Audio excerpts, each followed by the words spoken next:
Well, hi, my name is Clark Bossert. I'm the Director of Business Development here at Canary Labs, and we're excited to have you on this webinar. I'm going to take just a couple more minutes and wait for some stragglers to join. So we've got a few more folks that are going to be attending, but we're excited to take you through some information about the Canary system, how it complies with 21 CFR Part 11, and the best part is we have our partner Panacea Technologies on the call with us today, and they've written a fantastic white paper that they're going to walk us through, and it's really going to detail the impact that 21 CFR Part 11 compliance can have on your company, on your operation, and on the burden of compliance for the industries that you're in. So we'll wait just a couple more minutes. And in the meantime, if you'd like to put where you're at or what your industry is or any other questions that you have in advance of the session in the chat, then we'd love to respond to those. So we'll walk through who we are as a company, who Panacea is as a company, who we are individually, and then how our products and our services with Panacea Technologies really come together to provide a powerful digital transformation solution. So at the conclusion of this session, we're also going to have a question and answer period. So if there's something that sticks out to you midway through the session, then you're welcome to put it in the chat or reach out to us, and we'd be happy to respond to that in real time, or we can save it for the Q&A period here at the end. And I'll go ahead and introduce my colleague, Steve Mason. He's our Director of Support. Steve, would you like to go ahead and give your background? Yeah, thanks, Clark. Yeah, Steve Mason. I'm the Director of Customer Support here at Canary. I've been here for 5 years, and yeah, I'll be helping with doing showing some of the demoing side of how we can support CFR Part 11 with Canary. Awesome, thanks, Steve. And Michael and Josh, you guys are our experts on 21 CFR. These are the authors of the paper, and we really appreciate you joining us. Would you like to go ahead and introduce yourselves and then also Panacea Technologies? Hi, everyone. So I'm Mike Larrick. I'm a project manager, lead engineer at Panacea. I've been here for about 6 years, a little over 6 years at this point. And I've been working with Canary and their software for about 3 or 4 years. So in the past year or so, I've been working closely with them with this Part 11 compliance, and I'm excited to talk to you guys about it today. And I'm Josh Stauffer. I'm a project manager, lead engineer here at Panacea. I've been with the company about 13 years, worked with all kinds of data historian systems like Canary. Awesome. Thanks, Josh. Thanks, Michael. And when I think Panacea, obviously I think like opening a Pandora's box, or just it's a panacea of infinite possibilities, but you guys do a lot of things. Will you tell us, what do you do best, and what sort of industries are you primarily focused in? Sure. We are a system integrator. We've been around since 1996. We work with all kinds of automation solutions, process control systems, SCADA systems, data collection, IT systems, and historian systems. We also have a few products like our Open Bio system for bioreactor control. But in particular, we specialize in working with our pharmaceutical and biotech clients and dealing with the validation that comes with working with that industry and all the FDA and other regulatory bodies and the regulations and code regulations like 21 CFR Part 11 compliance, like we'll be talking about today. That's awesome. And for those of you that don't know what 21 CFR Part 11 is, don't worry, it's a long name. It's not a COVID variant. It's not a Honda dirt bike either, but it's a compliance standard that's useful in a variety of different industries. But we're going to talk about what it is, so don't feel bad if you need to catch up on that. But will you tell us, Josh and Michael, even just the background for why you took the initiative to write this white paper? Really, what was the use case, and where did that where was that derived from? Yeah, so we work heavily in regulated industries, for example, the biotech industry. So every product that we have for them needs to comply with 21 CFR Part 11. So we had a couple of clients out there that were looking for a historian solution, and Canary popped up, and we were looking around and we're like, well, they don't have a ton of information about how they are compliant. So we decided to work closely with you guys to get you guys up to speed, and then to have a nice document that kind of outlines in simple steps how you can make your product compliant. Thanks, Michael. And coming on to Canary, I think many of the folks in the audience are familiar with Canary, but for those of you who aren't, We're a process data historian company, and we've been around since 1985 is when we were founded. And to date, we have over 20,000 installations in 70 different countries. And the truth is, in our hearts, like at the end of the day, we want to make it super easy for you to use your process data. We want to remove the complexity and give you access to your data in a way that's highly useful, that transforms your decision-making process. And so we really do that in 3 different ways. So step 1 is we collect and store your data. All of our collectors are unlicensed or they're freely available. And so you're welcome to collect as much data as you like from any PLC, any protocol, really wherever your data exists. We want to make it easy to bring it into our system. And then second, we assign context to the data. And so we do that through virtual views. We do that through asset modeling, calculations, and event monitoring. And then finally, we've really maximized your operation by providing dashboarding, trending, and visualization tools, and also publishing tools. So we make it easy to get your data in. We make it easy to push it out to all of your favorite tools.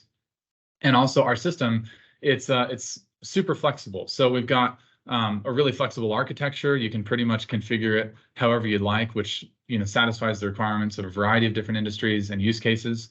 It also has unlimited scalability. So whether you've got 1,000 tags or if you have millions of tags, the system really scales seamlessly, and that's a huge advantage.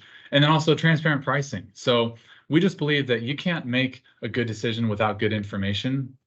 And therefore, we have transparent, publicly available pricing, so you can price a solution that fits your needs as a company in seconds. And you can do that at canarylabs.com. So that's kind of just a little overview of Canary. And at the end of this, we'll also give you an opportunity, if you'd like to learn more, if you'd like to attend another webinar to take a deeper dive on our system, then we'll invite you to do that. But Michael, thanks for the opportunity to just introduce Canary and how we've kind of come together. So we'd worked in all kind of, every different industry, every major industry, but really we've expanded into life sciences and pharmaceuticals and just anything related to biology. And that's kind of driven the need for us to have a greater emphasis on 21 CFR Part 11 compliance. So why don't you just start off by telling us really what it is for myself and for others in the chat that are unfamiliar with the compliance standard? Yeah, I would love to. So what is 21 CFR Part 11? The title's very long, so we're going to kind of break it down into parts. So we'll start with CFR. CFR stands for the Code of Federal Regulations. So that's essentially a compilation of the rules and regulations from multiple different government industries, which covers essentially every regulated industry in the US. So the Office of Federal Registrar tapes all of the updates and everything from these individual agencies and publishes the Code of Federal Regulations annually. I'm sure there are paper copies that you can get, but typically the easiest way to view it is through the website listed here. It's free to view and has really good content for your own industry.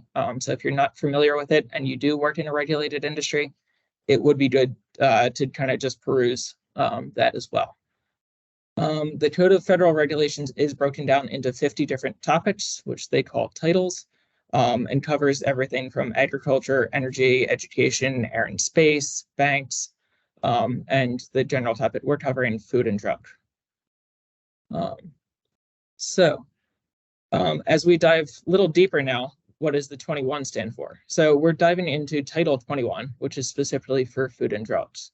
It's written by the FDA, and it covers all aspects of naturally food and drug stuff. So it covers biologics, cosmetics, medical devices, and it takes it all the way from the process of development through clinical trials, and then what information they need to provide on release, as well as like the enforcement.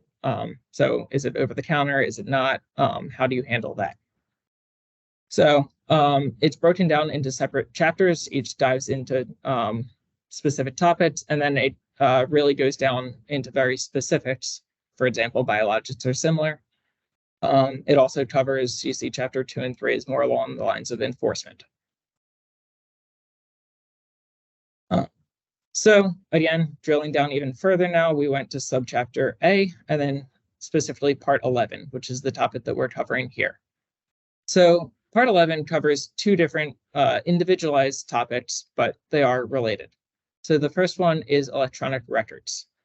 So in essence, it's essentially making sure that the electronic versions of like paper records is maintaining the same standard as the paper records.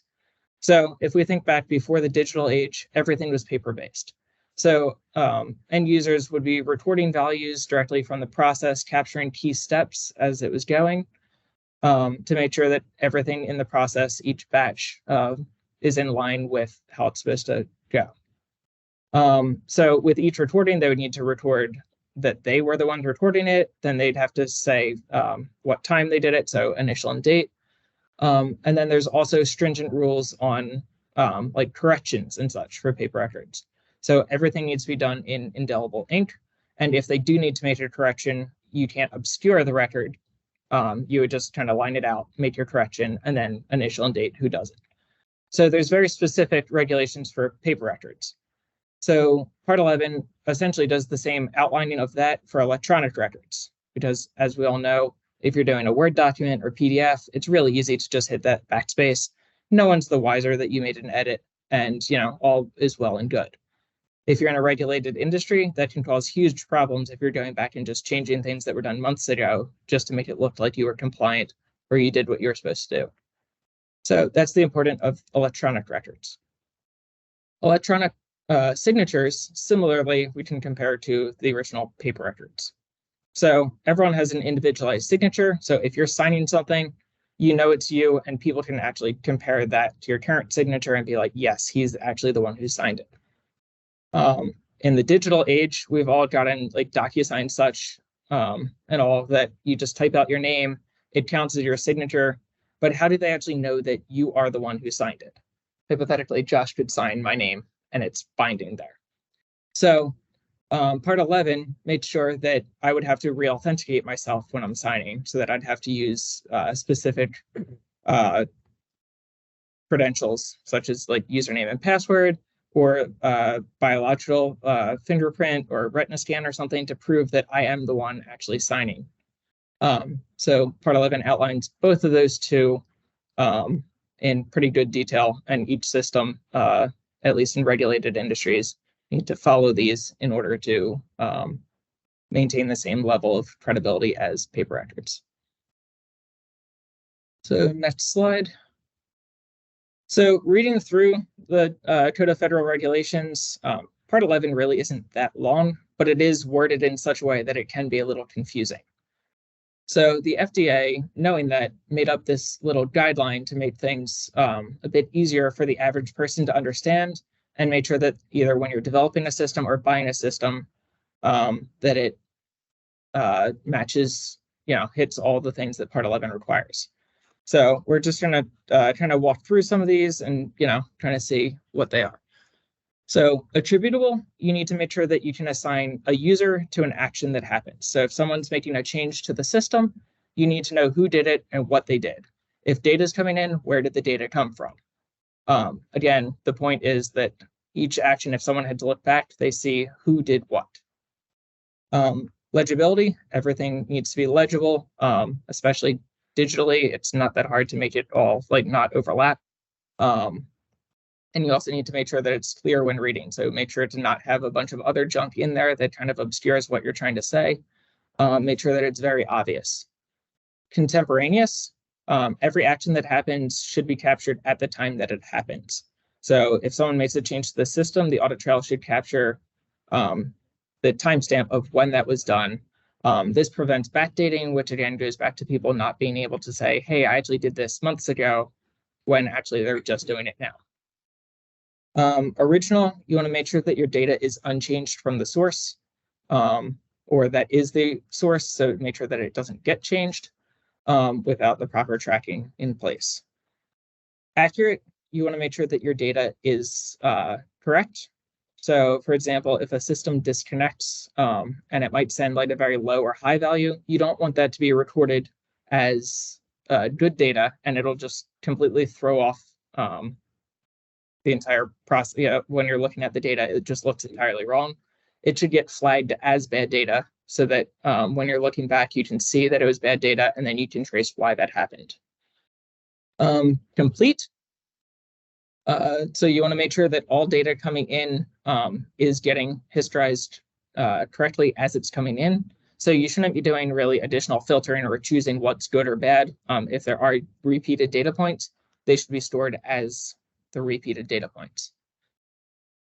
Consistent, so that's more time zone based. So if I'm working with someone, let's say in Europe, if they make a change at the same time I'm staring at my computer, I should see that they made the change in my own time zone. I shouldn't see that they did it like 5 hours in the future. So you need to make sure that like on the back end, you're storing data in like UTC or something that takes time zones into account, so that everything can be stored in the correct chronological order as it happens. Enduring, so most regulated industries require you to have your data for whatever amount of time. So sometimes it can go up to like 70 plus years. So you want to make sure that your system is equipped to store that data for the long term, and that the data doesn't get overridden, and that you have enough space on your system so that it can actually keep the data for that entire retention period. That also includes backup policies to make sure that if something does crash, you do have ways to make sure that the data is still available, which then leads into available. If you're just storing data with no way to view it, it's really not that helpful. So you need to make sure that there are ways to view the data in human readable format so that someone can easily look at it and understand what they're actually looking at. That goes for both data and audit trails, or any other type of electronic record. So now we're diving in. How does Canary specifically meet 21 CFR Part 11? So as a historian, we're going to focus more on the electronic record portion and less on the electronic signature, because they do more data retention and data documents versus signing off saying that you did whatever actions. So the 3 topics that we're going to cover mainly is security, audit trail, and data.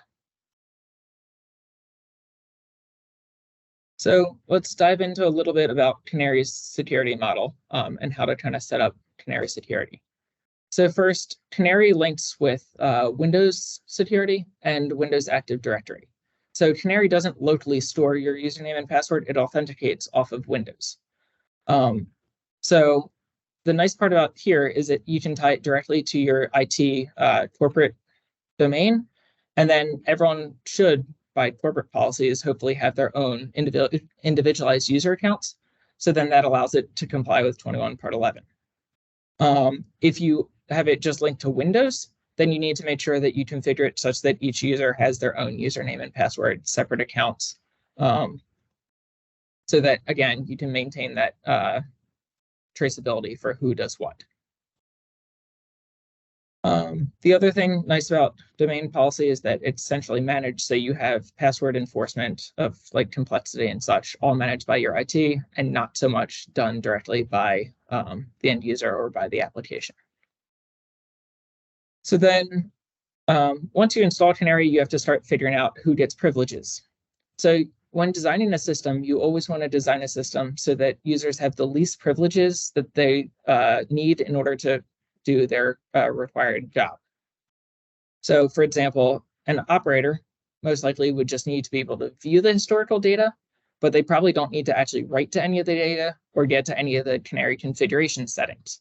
So you can set it up so that those end users only have read-only access, and then that prevents people from accidentally messing with the system or writing and overwriting data. If you do have situations where people need to be able to write, maybe you have manual set points you need to write in, but you need it to be logged into Canary, you can set up more like a super user where they get read-write access, but again, no access to the background configuration settings. Canary has very nice ways of breaking down security so that you can break down, users can have write access to a whole database, to like certain pieces of equipment, or depending how you set up your tag structure, or even down to just specific tags. So there you can make sure that the stuff that they're not supposed to touch doesn't get inadvertently written to, and they can only write to the tags that they need to write to. Similarly, if you're using like OPC or MQTT from different sources to maybe different data sets, then you can actually do security based on each of the service accounts that are using to write to the data set so that they can only write to their respective data set and not to just the system at large. The last thing to kind of focus on is ways to connect to Canary from either third-party systems or even within Canary. So you can kind of see in the photo here the endpoints. So they have some secured endpoints like net.tcp, which is TSL over TCP, or you have like HTTPS for the web API. So by doing that, you allow encryption between the two different devices that allows your data to be secure in transit so that someone can't just steal your data while you're transferring it. So that's a couple high-level considerations that you should take when designing the system, well, Canary security. So Steve, if you can jump over to the Canary system and kind of walk us through some of these settings, that would be great. Show them, what settings to actually change and how to make it compliant. Yeah. Thanks, Michael. Yeah. So if you are new to Canary, this is our admin tool, which we use to configure all of our Canary services. And so, any server that you would install Canary on, you would also utilize this Canary admin tool to make changes to it. And so obviously we want to make that secure so that not anyone can go in there and make those configuration changes. We want to be able to lock that down. So right now I'm just currently connected to my local historian. You can see up here at the top right is the local host, and this admin tile controls who can actually come in here and make changes to this system on my machine. So if I open up that admin tile, first of all, you'll see some of those endpoints that Michael was talking about. And so I have this, the local endpoint enabled, so that if I'm actually on the server itself by default, anybody, if you can actually get to the historian server, or maybe there's a collector server out there that has Canary installed on, by default, the local user has access to the admin. And so by disabling this, you force even a local user to authenticate whenever they open up the admin. I can demonstrate that for you right now very briefly. So if I turn that off, I hit apply, that will restart the admin service itself and give it a time to come back here. Refresh.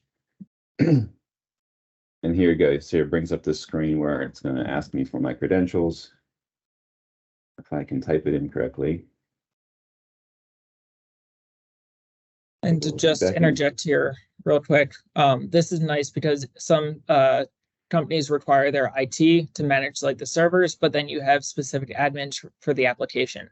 So you can kind of nicely segregate who has access to what, so that the IT can't mess with your configuration settings on your application. So there is nice division there. Right. And so this again was for the local access, and these would be for remote clients coming in to connect to my admin service. So, I mean, using this drop down up here, I could connect to other machines on our network. Let me go back there.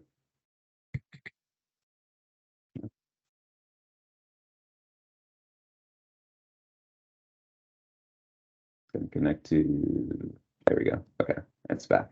So if I was going to connect to another one, I would be connecting on the 55273, and now again, I would have to authenticate. And so users who are on this allow list, and we use this in several locations in the admin, I'm in this administrators group, so that's why I'm able to access this locally. And then you can also put users on deny list. So maybe there's certain groups that you want to put on here who are admins, and then maybe there's specific individuals who you want to exclude, so you could throw them on the deny list. And just clicking the add button, we're just, again, what Michael stated, we're just utilizing Windows AD to add those groups or users here. So that's for the admin itself and the admin service. And then if we go to the sender tile, so the sender is always paired with one of our collectors for sending the data. And so it has a machine identity. So if there is another collector out there sending data to this historian, it's going to have an identity that's coming in from that data source. And we'll see that when I get to the receiver tile here. So this is more of a machine level, and then we can also control. So if people are writing data in with like the web API, we have a write API, or if you're using manual data entry within our reporting tool Axiom, so you can, users can write data into the historian that way. So we can control who actually has access to do that. If they are using the data entry tool in Axiom, that's controlled by this endpoint, and then obviously the web API is down here, so we can turn that on and off. And then similar to what I was showing in the admin tile, here again, if you are writing data, if you are using data entry, those users have to be on this list. So it's not just anybody who can get to that data entry tool can just insert whatever they want. There's several layers of protection there for restricting who can actually write values into the historian. And then I'll hop over to the receiver. So if you think of Canary architecture, typically it goes from a collector. That collector gets placed into the sender. Our sender is responsible for buffering that data and sending it. Typically, it's remote from the historian. In this case, I have everything installed locally, but so we go from a collector to the sender. They're tied together, and then it gets placed. It gets sent to the receiver, which is always tied with our historian. So within the receiver, there's two options. You can send it anonymously, make an anonymous connection, or you can make a secure connection. And if you are doing that secure connection, initially when that client comes in, that's what I was showing back here on that senders. Let me open that real quick. So this identity, this user, not you, it's like the machine's identity, would come through, and it would initially show up on the deny list. And so you have to manually allow that client before it can actually start sending data. So that's just a way to restrict, what servers out there can actually write data to the historian. Okay, so that's the receiver. And then we'll go to views. And so the views acts as like the gateway to the historian as far as reading data out. And so the first thing we'll look at here is within the configuration. This is actually one of the screenshots that Michael had in the PowerPoint. So, if you're using the Excel add-in, or if you're using a web API to read data out, so we can control whether that's secure or anonymous. But this is like the first level that it has to go through for users to come in to actually read data out of the historian. So they have to, first of all, be on the allow list. And so once you're on the allow list, then we get into security. Okay, you're allowed in, but now what can you actually see once you're in? And so you can see here I've applied a few permissions. So I have that administrators group. I've applied that at the top level. And then that just gets inherited down through all these views that I have. But then within certain views, if I look at this testing view, so here's a local user that I've created. So this Axiom user only has permission to see this one branch. So when they open up Axiom or whatever client they're using to browse the historian, this is the only thing that they can see. And as I expand it, they would be able to see all of this here. So you can apply permissions at any branch. You can even apply permissions at a tag level. So if I eventually drill down here, if I need to, you can see these are both inherited at this level, and you can deny or add other permissions at any level that you want. Okay. Then the last tile I'll show here is within Axiom. So from an admin standpoint,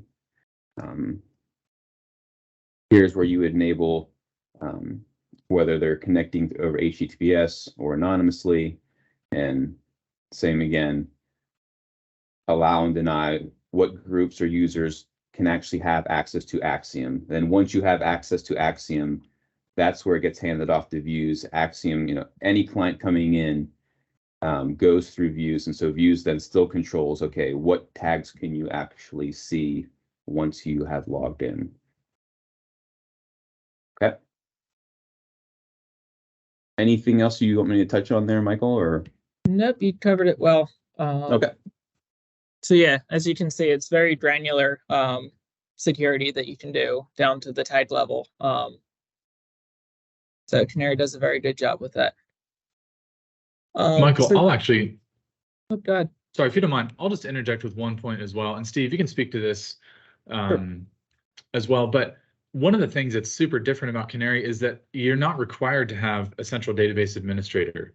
And Steve, I'd love for you to add more on that. But we really have kind of changed the paradigm because this is a self-serve reporting tool. So rather than the dynamic of a plant floor operator needing to rely on the SCADA manager or engineering team to produce a new screen, you have the ability to go in and you can create new asset structures or asset models in the administrator, and then you can see those in your Axiom visualization tool. So we really have created this as a self-serve reporting tool, and then it's really powerful on the back end with the things that you can do to configure your tags in ways that transform your raw data into powerful contextualized information. Steve, is there anything that you wanted to add on that as well? If not, that's fine. No, I think that was fine. Yeah, I mean, Axiom was designed to be kind of a self-serve so that people can have their individualized charts and applications and conform, make it to be what they want it to be. Awesome. Thanks, Steve. Michael, sorry, go ahead. Okay, so the next major topic is Canary's auditing. So auditing is central to Part 11 compliance. Again, it's that full traceability of who's doing what to the system. So Canary has a nice centralized audit trail that automatically captures the user, the action, and the timestamp of changes, first for configuration changes within the Canary administrator, then also data inserts and alterations, as well as changes to Axiom screens. So all of that is nicely captured within the audit trail. And the newest version of Canary actually switched over to a JSON audit trail. So you can essentially see the previous value of a setting and then the new value. So you get very good resolution into what exactly was changed, by who, and when. All of the audit trail is stored in a SQLite database, which from the front end can't be altered. So it's definitely recommended to lock down your operating system so that people can't just go in and make changes direct on the SQL database. But stored in the SQLite database, it's set to endure forever. So as long as you still have space on your system, it will continue to build up that audit trail,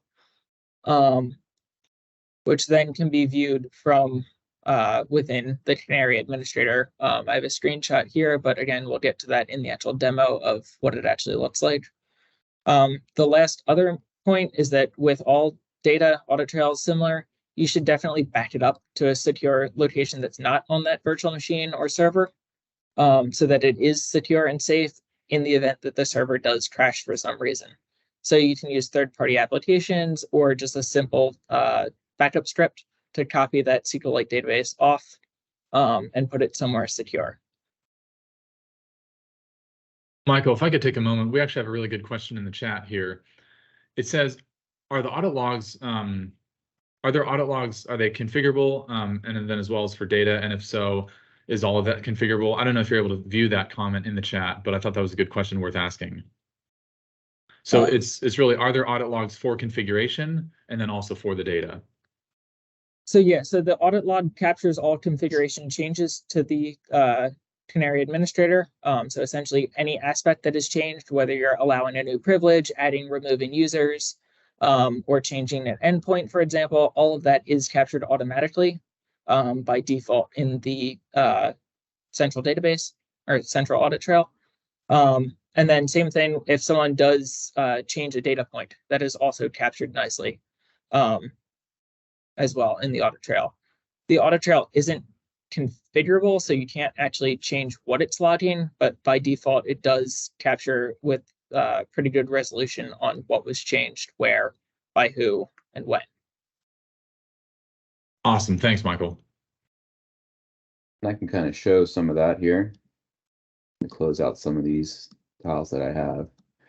So that audit trail that Michael's mentioning is within our messages tile. So this is the default message log that all of our services write to. And so if you want to enable that audit messaging, you'd go down configuration and verbosity. And down at the bottom, there's that enable that enhanced audit logging. So I have that checked. So once that's checked, and I go back to audit, we can see those in here. If I go to filter, I'll do that first. I'll choose the audit category. Okay, so these audit messages, so here's the one where I was changing some stuff in the Canary admin, that in the admin tile. So these audit messages get logged to both this default message log, which all of our services get written to, and they also get written to their own separate audit log. The difference being the default one, eventually we do trim it once it gets to a certain size, whereas the audit log is stored indefinitely. So if I go back to configuration, I go to database, you can see both of them here. So if I just want to look at the entire audit log, I can select that one. And I'll have all that history here that I could view within the admin.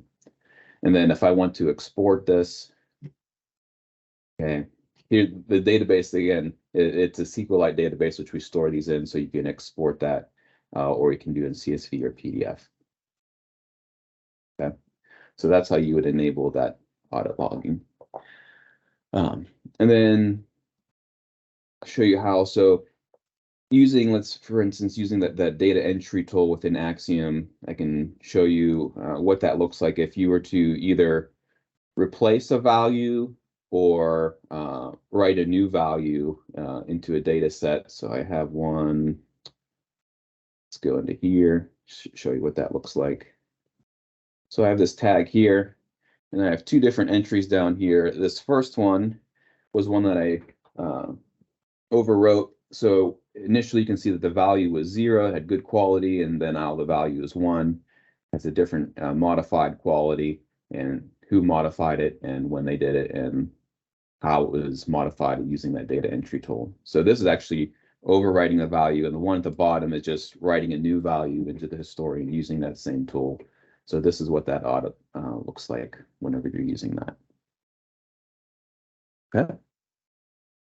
And then, oh yeah, so if you're making a change in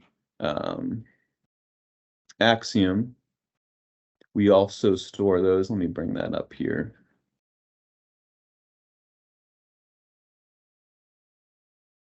If I can find it here. Mouse is hiding from me. There it is. Okay. Bring this over. Can you see that file explorer? Yep. Okay. So all of our charts and applications, are stored in program data. So here's some applications, anonymous. So they're JSON structure. But anytime you make a change to one, we store those backups. We have a CFR 11 folder. And so anytime there's a change, we keep all of those so that you can refer back or compare to what's current and to, what those changes are. So, if I open up one of these, you can kind of see what that structure looks like. So you can compare between the two.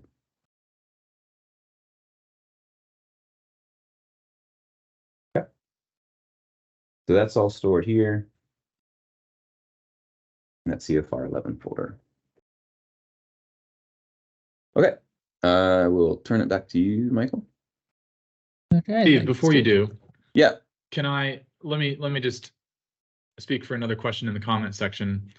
So there's a question that asks, are the data change audits stored in a separate location from the configuration audit messages, or are they all stored in the same database table? Can you expand on that? Yeah, so you're saying this audit here compared to the actual audit messages? Correct. Yeah, so this is actually stored within the historian in what I would call our HTTP2 files, the actual data file. So you can see this is an actual data file within our historian. So the actual data is stored here, whereas the audit messages are stored in a SQLite database separate from the historian. Awesome. Thanks, Steve. Yep. All right, let me get the back up. All right. So the third part, and for Canary as a historian solution, you probably care about how your data is being treated. So first, we should talk about how data gets in and out of the system. Is it in a secure manner? So again, the white paper and here will mainly focus on OPC and MQTT, but the other collectors do have security features as well. But you want to make sure that you're using TLS security on the OPC and the MQTT, sending it to the sender service. That way, your data is encrypted so that if anyone is trying to packet sniff or anything, it is encrypted and they can't get to it. Same thing when you're viewing the data, either through the web API or through Axiom. You want to make sure that you're using HTTPS or TLS to make sure that your data is being encrypted from the Canary historian to the endpoint. Within the Canary system, it's built on .NET framework. So in the end, it is secured there. So once it enters the Canary system, it's fine. It's just coming in and leaving. You want to make sure that you have the proper security protocols in place. Again, this is most important if you're sending data over the internet or something similar. You definitely want to make sure that you're using TLS. But if it's locked behind like a DMZ or something, it's less critical, but it's still better practice to do that. All of the data is stored in B2 files, which are proprietary files that are not human readable just by opening it in like Notepad or similar. For security, it's best to encrypt it at rest by like Windows security or a third party. But the files aren't just easily accessible if you're locking down the computer that Canary's on. Canary has a nice feature, which again we'll cover in the demo, called rollover, where essentially at defined intervals, which it defaults to every day, it'll close off one archive file and open up a new one. So then you get little bite-sized chunks of data that you can then store and back up as needed. So it does an automatic validation upon rollover, and that automatic validation essentially makes sure that all the timestamps are in order and that the full qualified values are in place so that you get, it says whether it's good or bad data and then the actual data points. So it just essentially does checks on the data to make sure that everything's in order before it kind of archives it off. Data is securely viewable. I kind of touched on that before, but you can view it through the Canary administrator, through the views, as we kind of saw, or you can view it through Axiom, which I believe we'll see in the actual demo. But you can view it securely through HTTPS, and you can view it in like tabular structure, like a chart, or you can view it graphically nicely through Axiom as well. Last thing, similar to the audit trail, you can easily back up the HDB2 files by either third party or just by a simple batch script. Again, this is the raw data being captured, so you definitely want to make sure that it's backed up somewhere in case the event happens where like the virtual machine crashes or even bigger things crash. So you want to make sure that all of your data, all of your audit trails and everything is backed up to a safe location. So Steve, if you want to kind of walk us through how we can view some of the data. Yep. So again, I'm already in the I'll X out here. So I'm going into the historian tile here. So this is what we would call data sets, like a folder structure within the historian. And then if I go into a specific data set, here you can see those daily files that we're creating. And here's the current one that's being written to. So each day at midnight, this is what we call a rollover. We create a new file to write to, close the previous one, and then there's a background validation that makes sure that file is good and there's nothing corrupt about it. So if I actually drill into one of these files here, you can actually see the tags and the individual TVQs for that tag, those individual updates. So you can view it here through the historian tile. So this would just be data for today's date. If I'm looking at it through the views service, the views service kind of sees the entire history of it, just like you would see it through some other client. But if I just go into some tag here. So this would be all the history for this tag. So there's 2 different locations where you can see it within the admin. Going back to the historian, if I go to configuration, so here's the configuration for each data set. Again, here's where that rollover is set to data. That's by default. So I would say probably 95% of our deployments just use that daily rollover for writing data to the file. And that background validation is checked. You can set the data once the data gets so old, you can choose to delete it once it gets to a certain age, or you can choose to move it to a new another location. We have some people that want to put it into cold storage. So you can, instead of just deleting it, you can just move it to another directory, and that at that point the historian isn't aware of it, and then you'd have to bring it back into the default location. So in this case, this is where this data set has all of its HDB2 files configured to be stored. So that's, I guess, a brief overview of the historian, how it actually stores its data and what that looks like within the admin. From an end user standpoint, they're going to use client tools such as Axiom or Excel add-in or something like that, or the API. So if I go back to views here briefly, go back to security. So I had mentioned that I'm an administrator on my machine, so I have access to all of the data sets, all the views that I have built. And then I have a local user who can only see the testing view. So this Axiom user here. So if I go and open up Axiom, so again, I'm just connecting to my local host. And I'm going to use that local user. Log in securely, and I'll just make a new chart. So if I go to add trends, all right, that's the only view I have access to. I can drill down through that, and then we'll just throw some tags on the screen.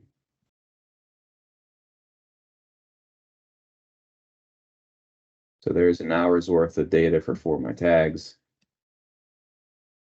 1 day. Okay. So that's how you would user would access it through Axiom. And again, we set up that security through the view service. That is the gateway to the data to the historian. Anything else you want me to touch on there, Michael? Not for that. I would like to just show the HDB2 file locations, just what the file looks like. Sure. And then I also want to touch on after that the sender service buffering. Sure. Okay, so when you install the historian, you select a directory where it's going to store all of its data sets that we call the historian data archive. And so these are all those folders for each individual data set. And so if I open up one of these, let's see what's a good one.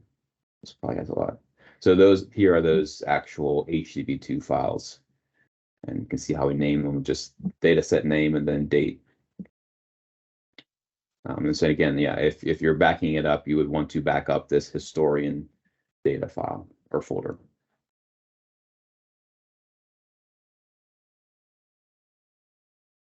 As far as the sender and the buffer goes, let me go back to, let me bring my admin back up, kind of explain that a little bit.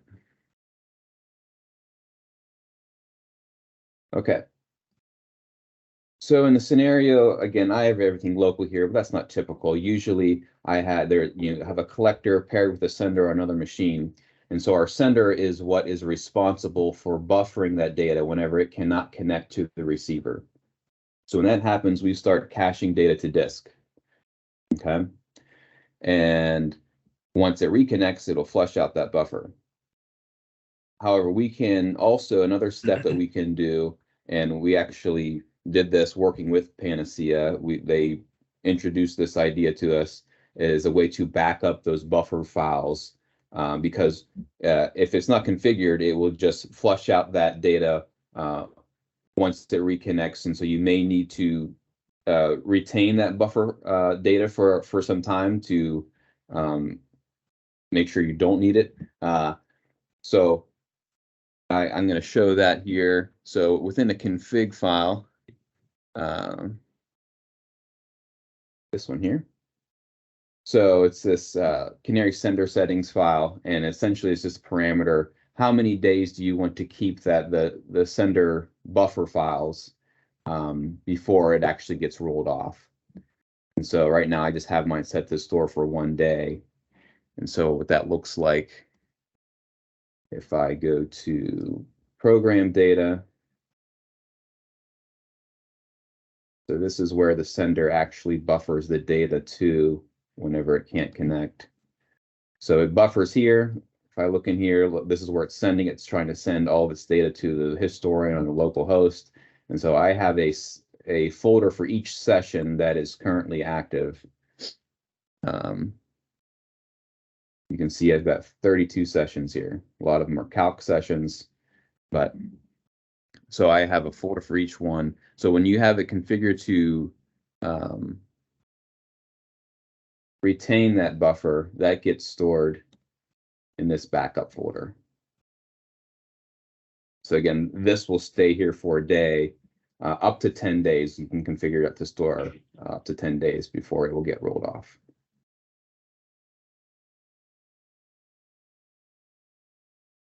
Right, Okay. perfect. Yep. Steve, we had a number of questions come through as you were going through that demo portion, but I'm trying to decide if it's better to handle them in stride, or Michael, I can let you continue on with your section. We can come on to them at the end. Do you have a preference? I'm actually done. Yep, I think Perfect. this is we're to the Q&A part. So yeah, if there's Perfectly questions. timed. Awesome. Yeah, the slide gives us permission to dive in. So, Steve, there's several multi-part questions. I'll start with one, kind of an interesting question. Are you able to back up an HBD2 file that is being actively written to in Canary? So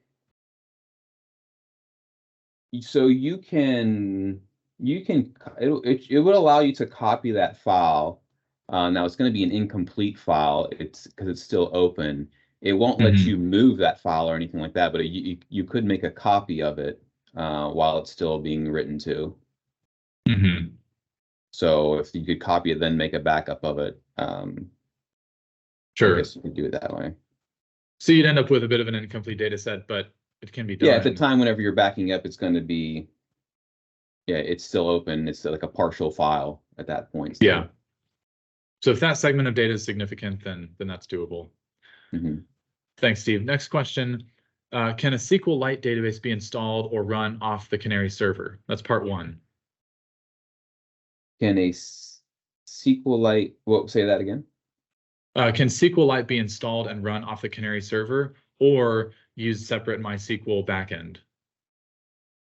So we have a few services that use SQLite databases. One is our message log is in a SQLite database. We store events in a SQLite database. Some of our audit, like Axiom audit stuff, is in a SQLite database. So that's included, that's part of it. We can configure components of our system to use an external SQL database. We do that with Vue. Sometimes we will store properties for tags in a SQL server. By default, if a tag has properties, they get stored in the historian along with the tags in the HTTP2 files themselves.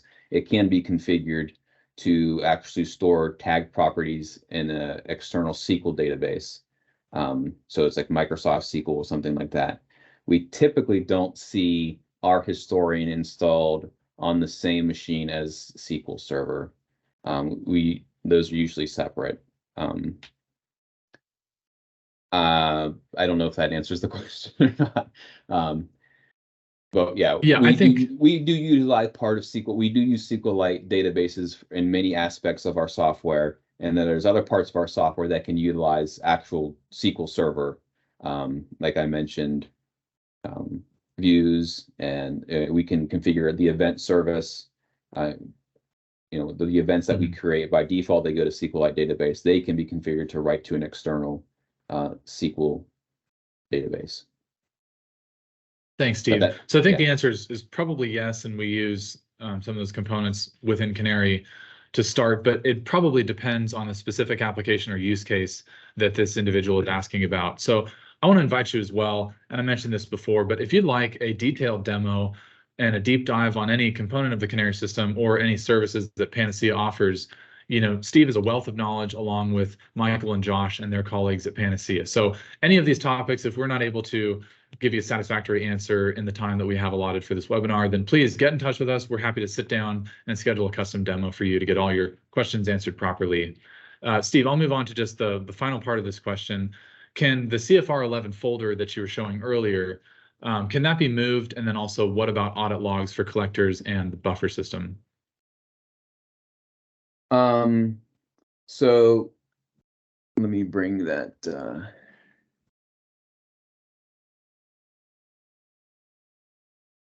So this CFR 11 is stored in Axiom's base path. So Canary has a base path where it stores a lot of its configs in program data here. Okay, so a lot of configuration stored here. So within the install, you can change this. This is just the default program data Canary. Axiom has its own separate one outside of this, and so I'm actually storing Axiom's base path where that CFR part 11 folder is in a different folder. So I have a different folder. I'm storing all those charts along with this. So this would be tied to wherever the Axiom base path would be configured to be stored. We can't, to my knowledge, we can't change this outside of this location, along where all the other charts and applications for Axiom are stored. What was the other part of the question? It was about collectors, maybe, or it said, can the CFR 11 folder be moved? And then also, what about audit logs for collectors and buffer system? Presumably, can those be moved? Okay, yeah. So the audit log is going to be stored within the base path of Canary. So again, it's in program data. That can be configured, but it still resides within the Canary base path. Maybe it's in log. So at a top level, you can choose where this Canary folder is. You can change this setting, but where the audit log is set. I don't think we have the capability to change that. It gets stored. I can't remember if it's in log or if it's in diagnostics at the top of my head, but yeah. And then this, yeah. This question stems from separating out the application from the operating system. We often install Canary on a separate drive so that it is isolated. I don't know if that does answer the question. So that includes the entire base path and everything in it. So everything is stored separate from the OS, if that is the reason for that question. And for backup purposes, you should be able to copy those files and store them off the system somewhere else just to back them up. Right. Awesome. Thanks, guys. I can maybe this will also help here too. I'll just drag. So this is the install right here. And so, you can choose where you're actually installing the application, where that historian data is going to be located, and where Canary's base path is going to be located. So these could all be separate on different drives. And in addition to this base path, I mentioned Axiom has its own, by default, it will use this base path, but Axiom can have its own separate base path if needed. Awesome. Thanks, Steve. I appreciate you working through these questions. Here's another one for you. Can we do some analysis logic calculations inside Canary? So the answer is yes, but can you dive into that a little bit? Calculations? Yes, analysis logic calculations. So yeah, I would just say if you can expand on calculations. Yeah, I mean, we have a calcs and events service, and so we can create if I just do a new one here. Obviously, we're using any of the input data from the historian, and then we have a plethora of functions. We're doing aggregation or what have you, and operators. So yeah, the calcs that we create here are then, you would output a tag, or maybe I can actually just show one that I already have created. There's more information on these. There, there's a section on our community page where you can actually get these calcs that I have here.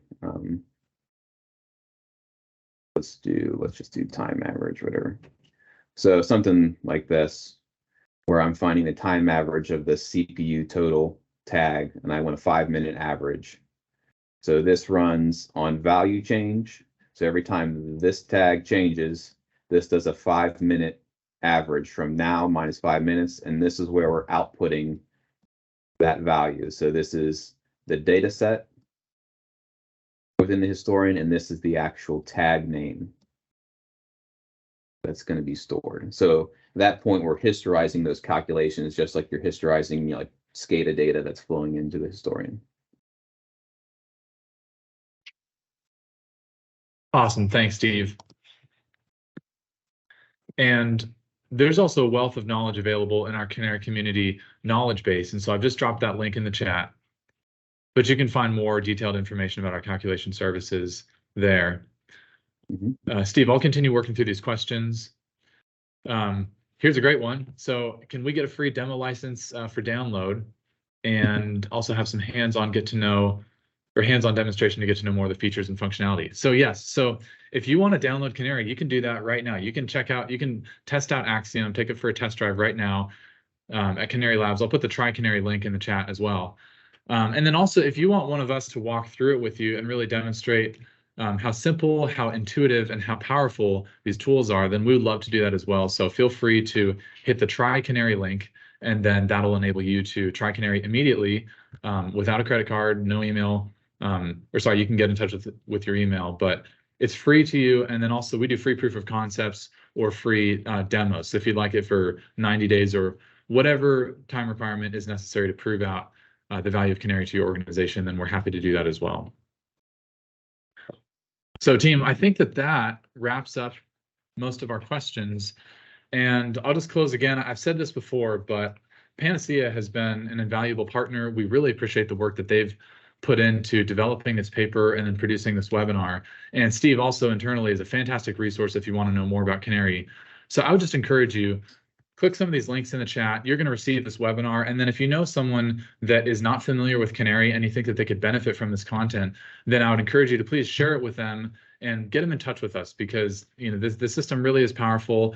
And then combined with the expertise of our system of global integrators, one of which is our partners Panacea, they've got tremendous expertise that can really guide you with a tremendous amount of knowledge through the problems and the processes and the projects that you're facing. So I want to encourage you, get in touch with Panacea. And Michael, would you like to add anything about your organization or how folks can get in touch with you?